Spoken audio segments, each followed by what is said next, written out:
Like sands through the hourglass, those are the days of our lives and the dollars in our bank account. Today, we're going to be talking about profit leaks.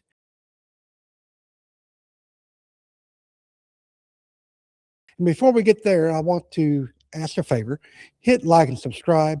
It's free and it sure does help my channel. We're going to be talking about today the frustrations of profit leaks. And they are frustrating. And I've told you guys before, I'm a landlord.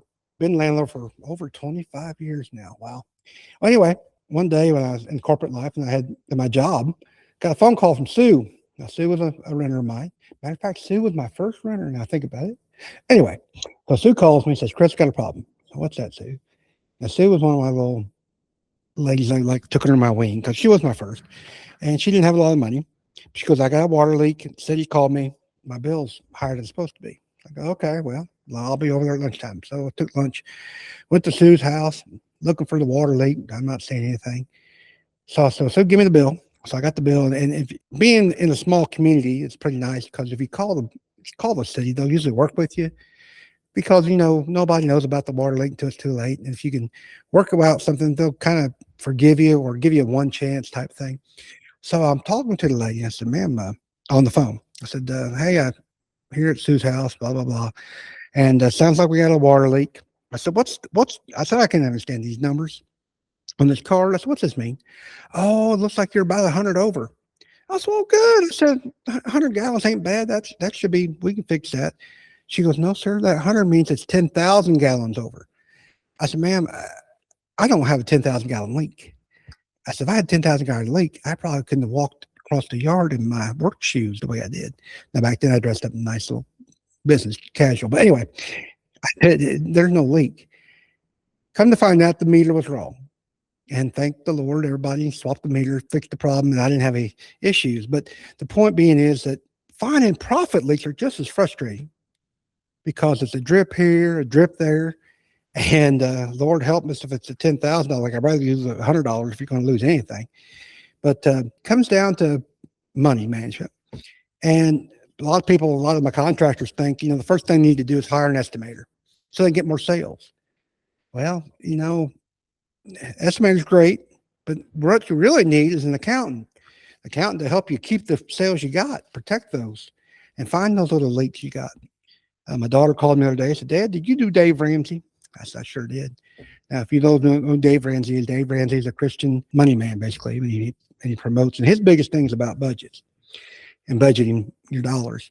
And a little side note, I love Dave Ramsey. I like Robert Kiyosaki too. He's Rich Dad, Poor Dad. And both Dave and Ramsey and Robert Kiyosaki, they talk about the same thing, budgeting. That's very important. The one place they differ, and this is my little side note, is that Dave talks about he wants you to get out of debt.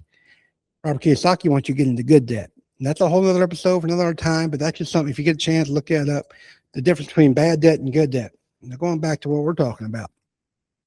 We're going to talk about the three biggest places that contractors and even your business where you leave money and lose money that we're not sure of and how we can find those. So I want to talk about the quoting your jobs.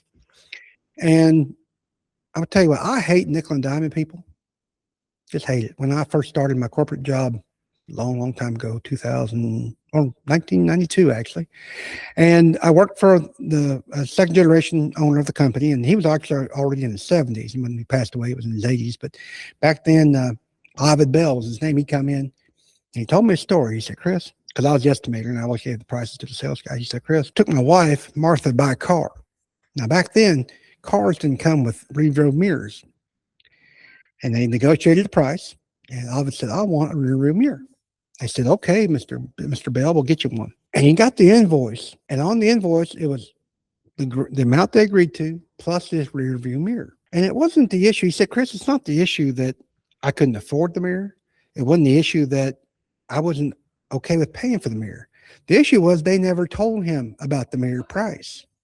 They just said, sure. And I remember that even today. It's like, it was frustrating. I could see that being frustrating. You think about, you get a bill and you got something extra that you already anticipated. It's like going on Amazon and getting those damn freight charges you never expected. It's like, what the hell? And they do that little bait and switch. But the point being is, don't nickel and dime your clients. And one thing is I do, to help protect myself and, in a way, protect the clients is I do a contingency clause or contingency built into my price. And depending on what it is, I'll just tell a client, yeah, I'll do that. Don't worry about it. Or now it's a good time to tell me because if it had been later, I had to charge you. But all that good stuff is built in my number. But also, there are comes times where you got to do a change order. It's just more than what it's going to cost you. You didn't plan for that, and nor should you have to sometimes. So, any change order is usually going to cost you some more time, more labor, more materials. And I say time, that's your time. You got to keep that in mind. So, what I like to do is we say you got a 20-cent markup in your regular quote. Well, your change order, while you don't want them, and sometimes they're necessary, should be a higher markup than your 20%. Make it 10% more, 15% more. Some of those things are just designed to keep the client at bay to decide that, that's not really necessary. Because the faster you get in, the faster you get out, the more money you're going to make. Now, that's my own damn fault. A couple months ago, we quoted a job, and I like to learn from my mistakes, and I hope you do too. I had quoted a job for a client, and local guy, I know him, nice guy. And he's actually a business owner as well. And he said, well, I thought you had that in there. Well, no, I didn't have that price in there. Now, he goes, well, you didn't have it on your quote. I said, well, yeah, if it's not on my quote, it's not my bid. He said, but we talked about it. And come to find out, my sales guy had talked about it. I said, okay, that's fair enough. And we worked out a deal. So listen, you pay the materials, I'll pay the labor. It's just miscommunication. And they thought that was reasonable. And I do too. Don't want to do it. But what really changed my solution is I'm putting everything on the quote. If it's additional, it's additional. Before we were taking our quotes and it's not in there, just take it out. I just make it additional. Or no, it's not there. And sometimes yes, no, or additional are the answers on my business quotes.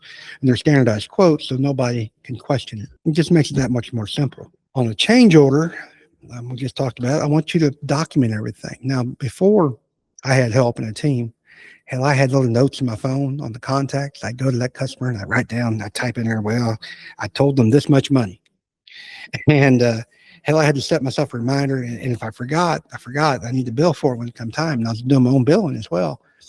Or I wouldn't even do that. I'd wait for the invoice to come in for additional materials. And that would be my trigger to remind myself, I got to bill that customer extra.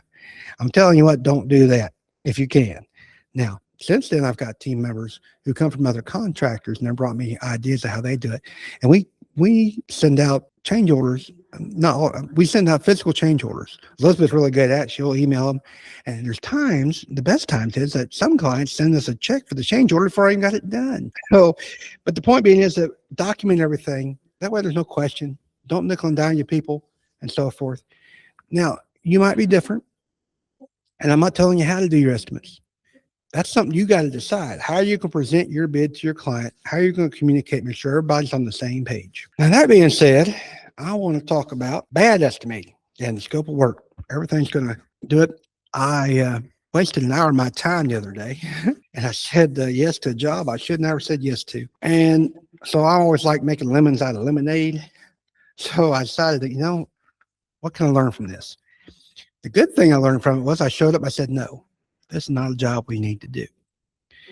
And the best part is that guy's going to appreciate, and he did appreciate me telling him that I didn't give him something. I also decided I'm going to send a friend over to him that could do that job. So not only am I providing my friend some help, I'm also providing that guy with a solution to his problem, but it wasn't me. So by doing all that, I learned that from Neiman Marcus. Matter of fact, Neiman Marcus, back in the day when they first got started, they have a big Christmas catalog. And part of their customer service was to give people alternatives. If they didn't provide it or had a better price somewhere else, they would actually get. Can you imagine doing that now with the internet? That's how Amazon actually works, that they'll go out and shop prices and change the price for you if it's comparatively cheaper. But that's a side note. I wonder if they learned that from Bezos. I wonder if he learned that from Bezos, whatever his name is. Anyway, I wonder if he learned that from Neiman Marcus. That being said, I'm getting some rabbit holes today. All right, let's go back to what I was talking about. I want you to talk about setting up standards. I want you to set about what you're going to do for your company, what you do best, and keep with that. We decided, I've told you before, I've done my last remodel, done my last add-on. I've done my last repair. That's not what we do. Now, I'm not talking about repairing stuff that we did ourselves. I'm talking about somebody calls and some job that we never did, never touched, and can you come fix it? Now, there's a fine line there, and you got to be control of your own business. You got to decide what's best for you. Have I ever done some repairs that I probably shouldn't have? Yeah. Is it because I'm trying to think big picture that those people can refer me on? Yes. Or I can just give them people that can solve it. But think about that. But most importantly, when it comes back to bad scheduling, or excuse me, bad estimating, is that you lose control of the scope of work. That's what's important. You want to make sure that you stay within the agreement you made and what it is. And you tell them that up front. And that goes back to that writing the paperwork and so forth. And make sure you document it. Now, this last one, it'll get you in trouble. Matter of fact, this last one we bring up, it actually causes the first two. When you lose control of your job, or you take on jobs you don't need to, or even say yes to things you shouldn't, and that's because you're letting your cash flow get out of hand. You let the customer decide your cash flow. That's not good. And it causes those two problems because you're getting yourself in a bind. I got to have work. I got to have money. And you say yes to things you know you shouldn't do. And you end up funding other people's jobs. I've been down that road before. That's not a good feeling. I've been very fortunate, though. And some people have been so unfortunate they don't get paid. And there's a couple of jobs I've done that same thing, and I've kicked myself in the butt. Now, one of the things I help to get around that is you ask for deposits, or when I'm building houses, I get a draw schedule. Matter of fact, I get draws before I even start a job and tell them what I'm going to do with that money. Banks appreciate that, and they don't expect you to go out the money, and they don't care as long as their customer is paying interest, so life goes on. But one of the things that helps you, it helps me, is my subs love me. Why? Because I got the money in hand, and I pay them as soon as I get my invoice. You know what? They treat me right, I'm going to treat them right. And they come back and they do what they say. And when I got a little problem or need a little help, I call my sub. They are right there to help me out. What else do I do for money? I actually started charging for my quotes. Not all my quotes, but my house quotes. The ones that take a lot of time, a lot of effort.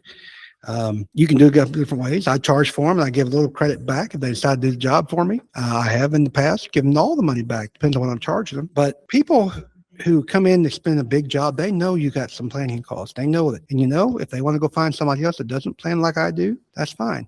I tell them they're saving money by coming to me and paying for me in advance because they're going to cost them a whole lot more if they don't plan later on when they're building a house. And that's probably one of the biggest expenses. We talked about that before. The house is the biggest expenditure of anybody for the most part. And if you plan in advance, it's going to save them money. Now, it's got to be that value thing, and you play that. But that's one of the most important parts.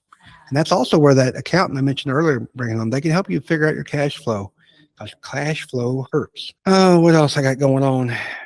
Don't get yourself in that bind. I've actually heard stories, old customers. I have never experienced this. I have heard stories, but people, I don't even know how the banks get in there, but they go to the bank, they get their loans for the house, and now they got access to all this money. And depending on how the customer's set up, and I don't do it this way, I am a build design contractor, but some do it cost plus. And so the banks allow for cost plus, and means that they're going to take the cost of the contractor says, this is what it cost me. I'm adding X% more, and everybody's happy. Well, that actually gives a customer almost like a blank check from the bank. And I've heard them going out and buying guns and diamonds and taking care of mama, taking care of girlfriends because mama don't know about the girlfriend, but that, everybody gets in trouble. And then the bank comes and they're trying to figure out what the hell to do and who to pay and who not to pay. And sometimes they blame you because you never got the money. Well, hey, don't get yourself in that bind. With that being said, the whole scheme of this whole thing is all three of these solutions can be summed up in how you manage your money. You want to control what's coming in. That's getting the right sales. You want to control what's going out, and that's protect the scope of the work. And last but not least, you want to control when that money comes in, and that's your cash flow. Now, that sounds simple, and it can be if you really put some procedures in place and make it happen.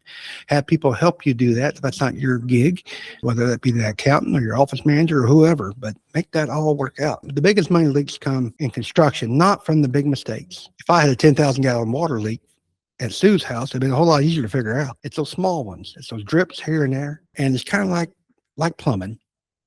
You got to know where to look for that leak. or a mechanic, when you got to look for that oil leak, that drip on the floor that just drives you nuts when you pull your car out of your garage. But you got to know where to look.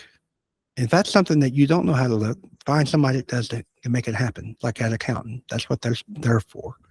I ain't talking bookkeeper. I'm talking accountant. Somebody that knows how to read those forms, those reports, and so forth, and they can teach you on where to look. Just like the other day, Dave called me, my buddy, and he said, "Hey, I got this leak in the shower, and I can't find it."